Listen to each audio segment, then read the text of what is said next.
দেখেন আমার কত লক্ষ্মী বউ।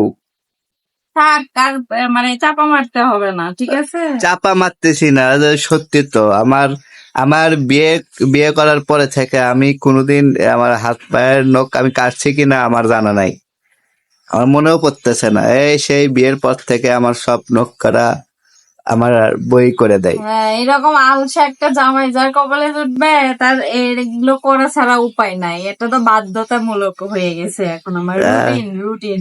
এই যে মাঝে মাঝে আমার বউ করে দেয়, আবার মাঝে মাঝে আমার ছেলে করে দেয়। এই দুইজন মিলে আমার হাত পায়ের নখ কাটা এরাই সব। আমি কাটতেও পারি তুমি না। তো কোনো কিছুই কাটার তোমার ভালো লাগে না। তোমার মাথার চুল দাড়ি টাড়ি এগুলো সাইজ করার জন্য আগে 2 মাস ধরে ঝগড়া করা লাগে, তারপরে তুমি এগুলো কাটতে চাও, হ্যাঁ, বুঝছো? আসলে আমার মানে ভাল লাগে না এত। এই যে চুল কাটতে যাইতে আমার বিরক্ত লাগে, মানে চুল কাটার জন্য বসে থাকা এই সেই মানুষ খুব বলে বিরক্ত না লাগে। যে সুন্দর মানুষ নাকি একটু হয়, কি মানে যাদের দেখবা যে শরীরের চামড়া একটু মানে রং একটু মানে কালো হ্যাঁ, বা শ্যামলা, তারা দেখবা যে খুব পরিপাটি হয়ে থাকে। তা আমিও তো পরিপাটি হয়ে থাকি। হ্যাঁ, আর যারা একটু সুন্দর ফর্সা দেখতে, তারা ভাবে যে না আমি তো এমনিই সুন্দর, আমার এত কিছু করার কি এত শক্ত লোক। হ্যাঁ হ্যাঁ হ্যাঁ। আরে আমার এগুলো তো নখ না, এগুলো হচ্ছে লোহার ইয়া। এই বাবা অনেক শক্ত। হ্যাঁ, না আমি এজন্য খুব মানে লাকি, আমাকে লাকি মনে হয় যে এত কাজ তুই করে দাও আমার।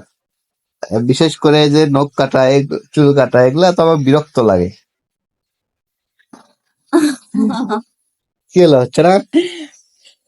অনেক শক্ত, আরে, আরে। মানে মনে হচ্ছে এই নেল কাটারই চটকে যাবে। এই জন্য বড় অবশ্যই নেল কাটারটা লাগে। না, এটা অনেক ধার আছে এই জন্য এটা নিলাম, বড়টাতে এত ধারই নাই। এটা দিয়ে তোমার নখ হচ্ছে না, অনেক শক্ত। হ্যাঁ, তো যাই হোক, আমি মানে থ্যাংক ইউ তোমাকে আমার এত খেয়াল রাখার জন্য। হ্যাঁ, মানে তোমার তো কি বলে সব কিছু আমার করে দেওয়া লাগে, পারলে তো দাঁতটাও মাজে নাও আমার থেকে, তাই না? তুমি বউ, তুমি যদি আমার এসবে না দেখো তাহলে কে দেখবে বলো? বলো কে তাই দেখবে? বলে কি সব কিছু করে দেওয়া লাগবে? এটা কোনো তা কথা? তো সবাই কি করে এরকম সবকিছু? সবাই। সংসারের কাজ বলতে কি বুঝায়? রান্না করা, কাপড় ধোয়া, ঘর বাড়ি পরিষ্কার রাখা, বাচ্চা কাচ্চা মানুষ করা, এগুলোই তো। হ্যাঁ, তার পাশাপাশি তুমি কি স্বামীর টাইম টু দায়িত্ব টাইম দাও তো খাবার তোমার। পাচ্ছ না? ঘুমের স্বামীর থেকে ওঠার দায়িত্বটাও আগে তোমার তোমার দায়িত্ব। তারপরেও তোমার দেখি মন পাচ্ছি না, এগুলো তো ঠিক না। মন পাচ্ছ না কই বললাম? তোমাকে তো টাইম টু টাইম সবই দিচ্ছি, তারপরেও আমাকে সব কিছু করে দিতে হবে কেন? আমি তো এটা বুঝি না। যে বউ না, আমার দায়িত্বে আমার কাজ করে দেওয়া তোমার সব বউয়েরও হবে, তো আবার ইচ্ছা এটা হয় তোমার মাঝে মাঝে দায়িত্ব। যে হাজবেন্ড একটু কেয়ার করুক। আমি আমি তো কেয়ার করি তোমার তুমি কি উপর। আমার হাত পায়ের নখ কাটে দিছো কোনোদিন? তা দেইনি আমি, তাহলে নিজেরটাই তো আমি কাটতে পারি না, তোমারটা কাটে দেওয়ার জন্য যদি পায়ে ব্যথা পাও তাহলে এটা কষ্ট আমার লাগবে না?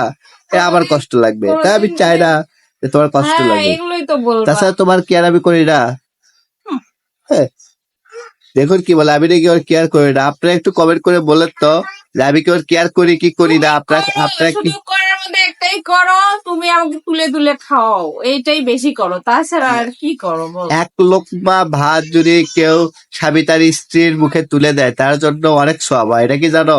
আমি সব কামাই করতেছি, তবে এই দিক সমস্যা কি? থেকে আমি অনেক লাকি যে তুমি আমাকে বেশিরভাগই মানে আমি নিজের হাতে যতটুকু খাই তার থেকে বেশি তুমি আমাকে তুলে খাওয়া, এই ব্যাপারটা অনেক বেশি ভালো লাগে। হ্যাঁ, আমি এজন্য ভালো স্বামী, তাই না? আপনি একটু কমেন্ট করে জানাবেন আমি কি ভালো না খারাপ, একটু কমেন্ট করে জানাবেন হ্যাঁ সবাই। অবশ্যই ভালো, আমি তো খারাপ বলি নাই।